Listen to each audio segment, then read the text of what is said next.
Hi, I'm Zibby Owens, and you're listening to the award-winning podcast, Moms Don't Have Time to Read Books. If you like this podcast, you will love my new anthology called Moms Don't Have Time to Have Kids.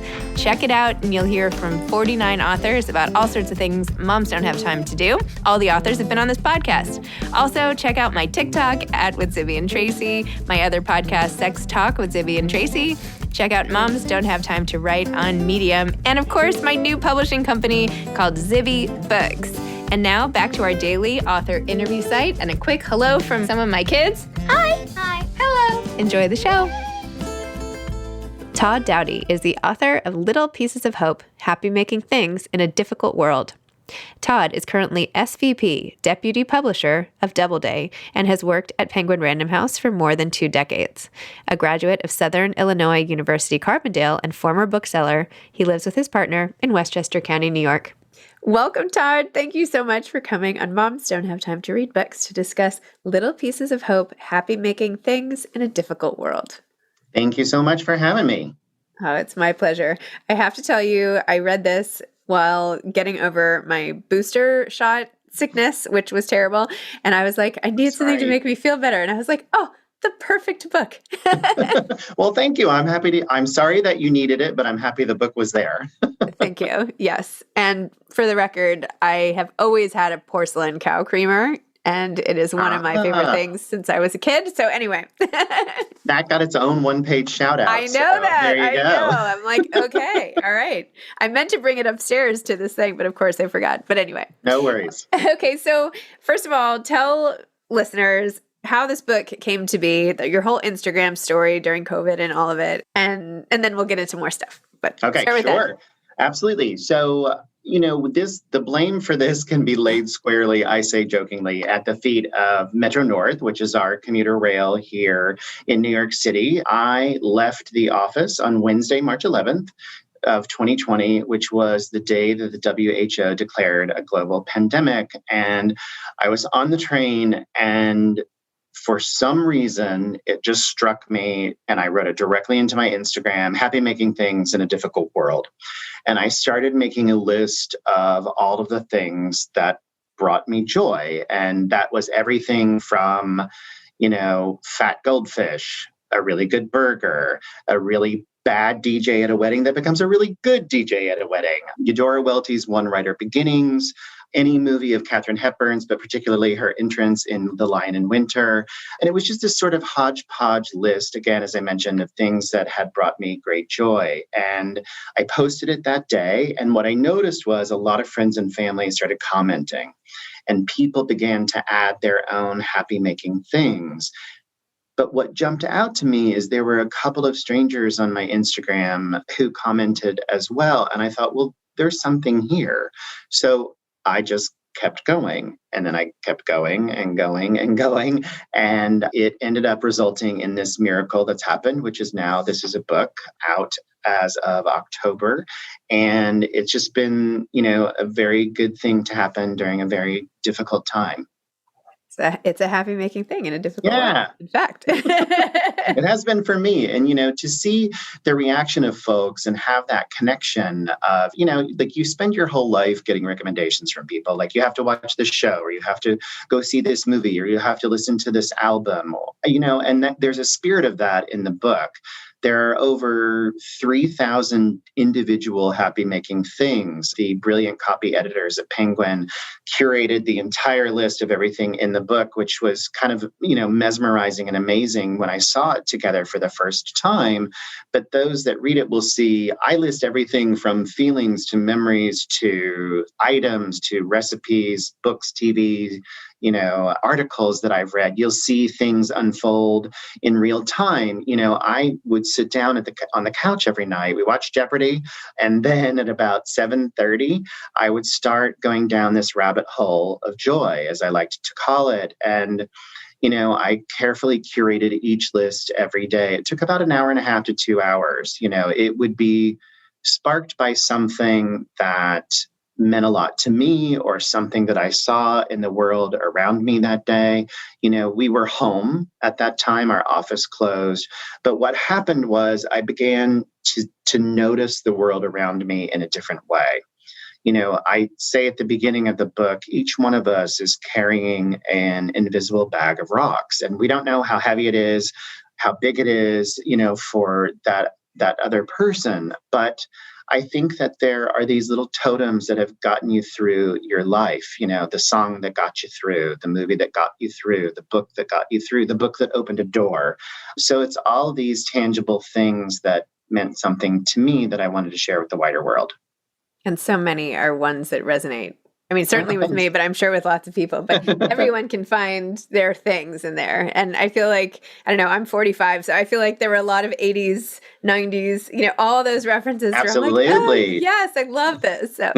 Well, there are 2 dedicated 80s lists. I call them special editions. There's 80s special editions. There are holiday special editions like Thanksgiving, graduation. I also did 16 individual essays throughout the book. My brilliant editor, Meg Letter, said to me, okay, we need 50% new material that's not on your Instagram, which I did. I made, I stopped posting for a while, and then I typed everything into the notes of my phone because that was easier. I wanted to try to not repeat stuff. People will see repeats of certain things like Jacqueline Onassis or Lin-Manuel Miranda or, various other things. But I tried to do little Easter eggs that if something was in there again, it had to be in a different way. So that was actually one of the really fun things to do. Wow. Plus, it speaks to this whole mindfulness, movement, if you will, right? That we have to tap into the things that are making us happy and like put them in front of mind. And like, instead of letting the chaos of today overrule the day, you can like pick up a mixtape or, you go into this book and you can look for 2 seconds, like, well, not to mention that you have lists, like things that make you feel better or whatever, things you might consider doing today, like all these things, but more are the moments, right? Go outside at dusk and listen to the bird song. Look at some old pictures that bring back happy times. Like, you think about these things and then you have to stop in your tracks, right? You just have to. Well, I think that's very true, at least for me. I'm not an expert, but I know that the world can be a scary place, whether it's an unprecedented global pandemic or it's a regular bad old day or it's a difficult time that you're having in your life. And I think that hope and optimism are important. I think that there have been times for myself when that has been hard to see. So, again, it goes back to that notion of the things that bring you joy, the things that have changed your life. There is an essay in the book about red velvet cake, which happens to be my favorite dessert of all time. And I'm here looking at a photo on the bulletin board in front of me of my late grandmother, who I worshipped and adored. She was an amazing human being. And behind her is her 7-layer red velvet cake. That sensory memory is always associated with her. And I think that all of us have that. I mean, you mentioned your porcelain creamer that you've had since a child. There's a list, I believe it's a Thanksgiving list, where I talk about the pile of coats on the bed, at a family gathering. And I think those visceral moments tend to stay with us. And at a time when it might be difficult to see the good things, they are still all around you. And I think that that's important to remember. It's something that I certainly clung to in the past 22 months now, Has anything made you happy today? Happy today. Yes, I get a vanilla latte every morning. Nice.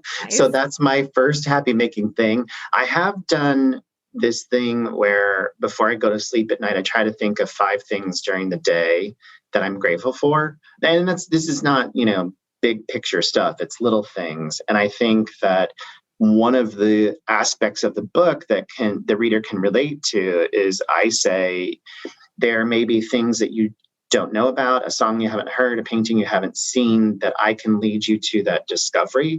But that's no different than if someone does that for me. We share that connection. And I think, at this time now more than ever, that's very important. The book can be read straight through, of course, but I look at it as a daily devotional of delight. Like, you can pick up and read a page, dip in, dip out for when you need it. That's another good subtitle, by the way. Oh, thanks. Maybe for the next one.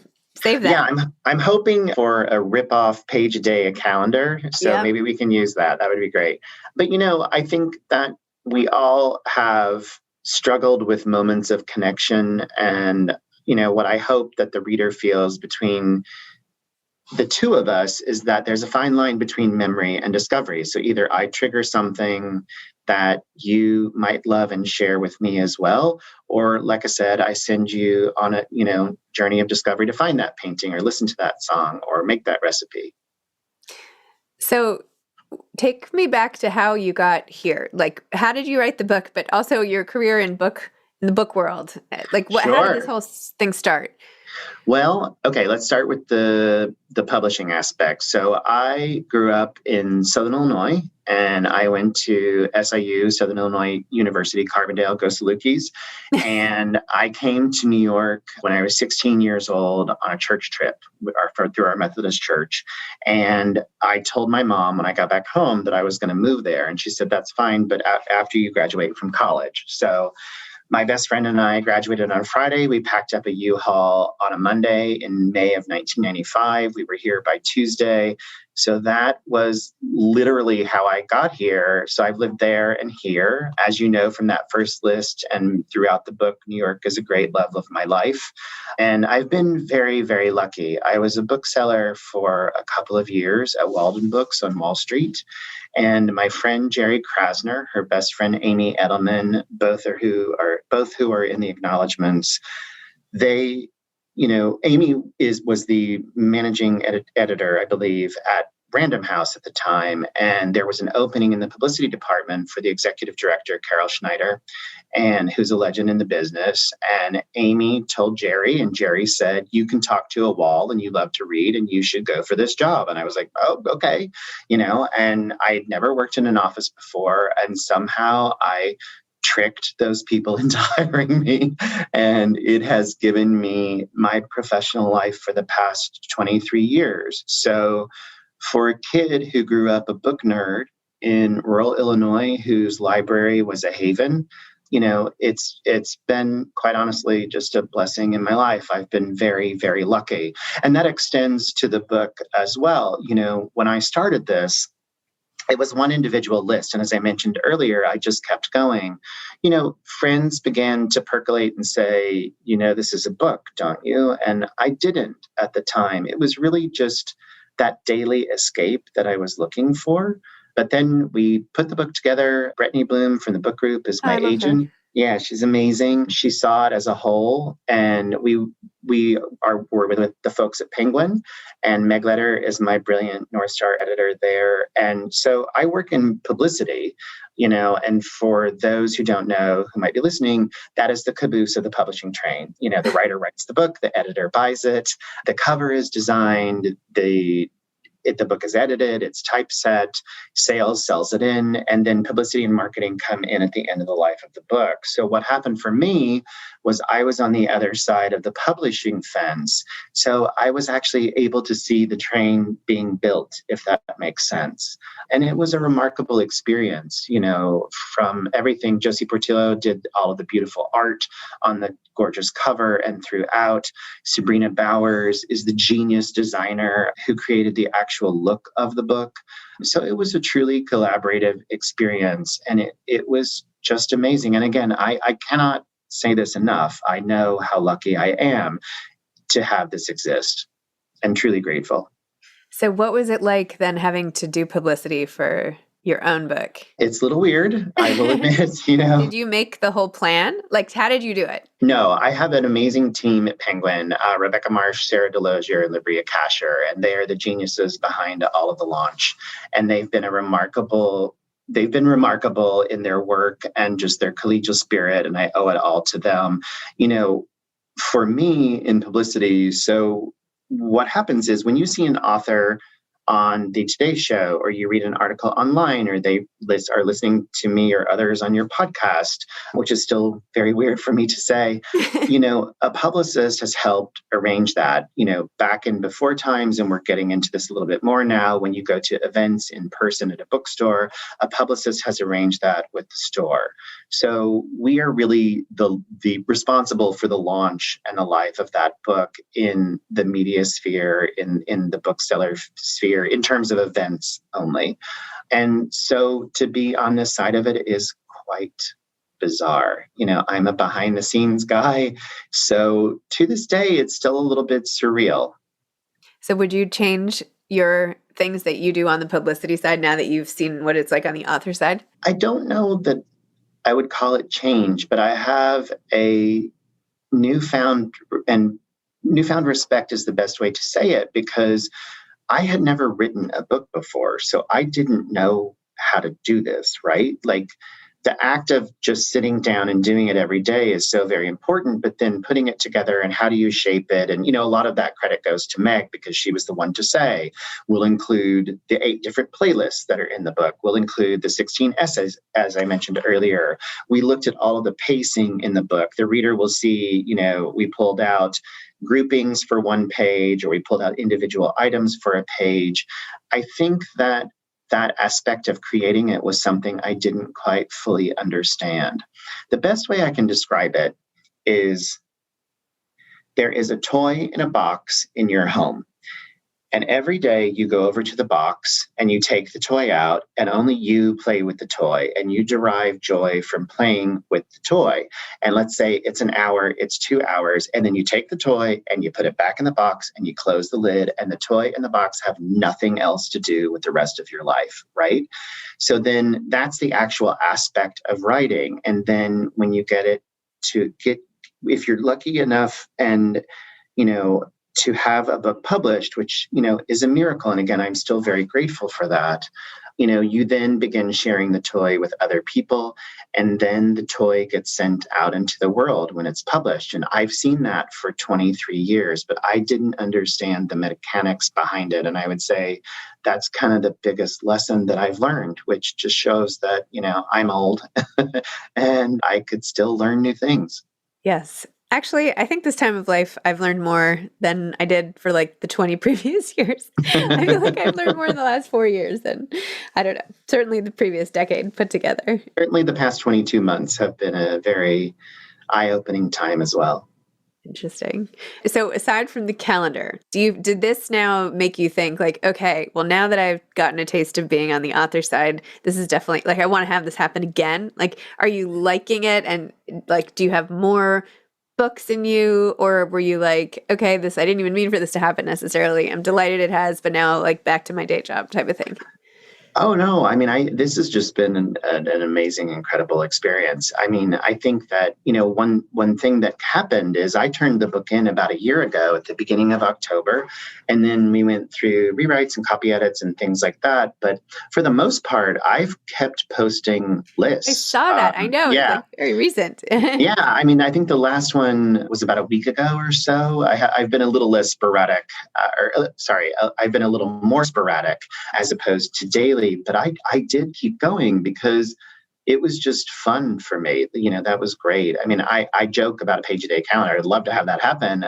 One of the things that I say early in the book, though, that there might be things that readers don't like. So just cross them out and add in your own. You too can make your own daily lists of happy making things. So you can do a journal. Do a journal? Sure. But like everybody could do that on their own as well. You don't need me to guide you. I think that the way that you see things in the world around you each day can inspire that. Well, I also think you could turn your cover into some wallpaper. Well, that credit all goes to Josie and Brianna Harden, who designed the jacket. They did an incredible job.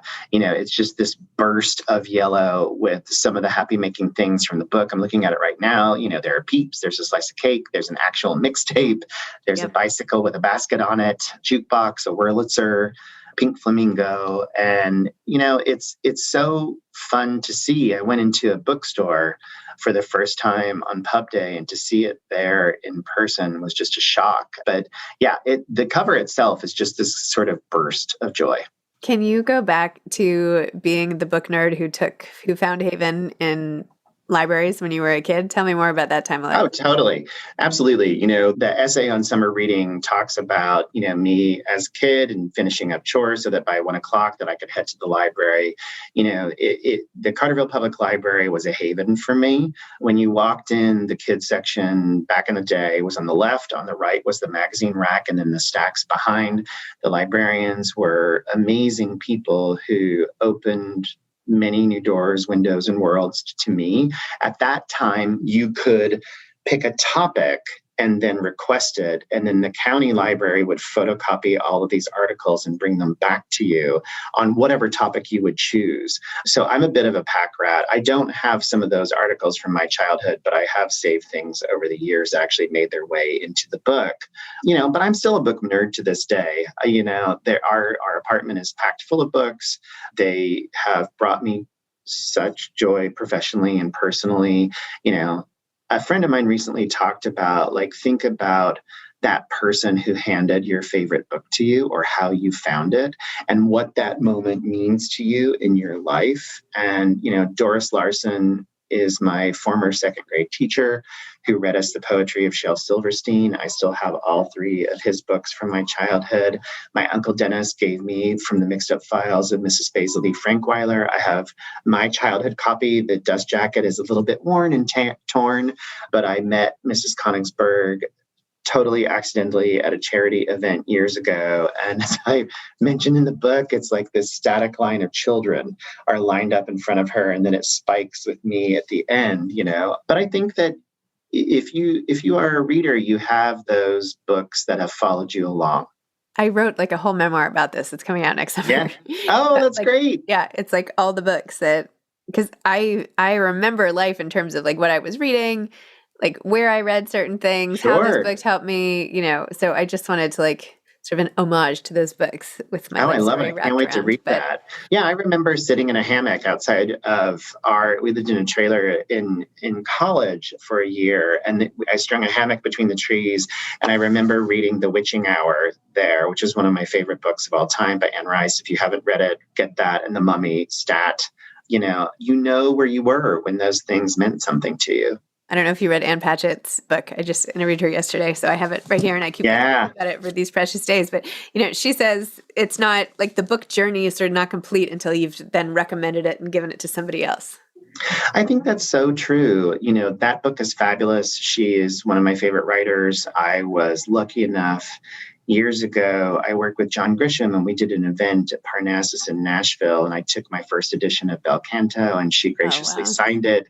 But it is true. I mean, she's right. That circle is complete.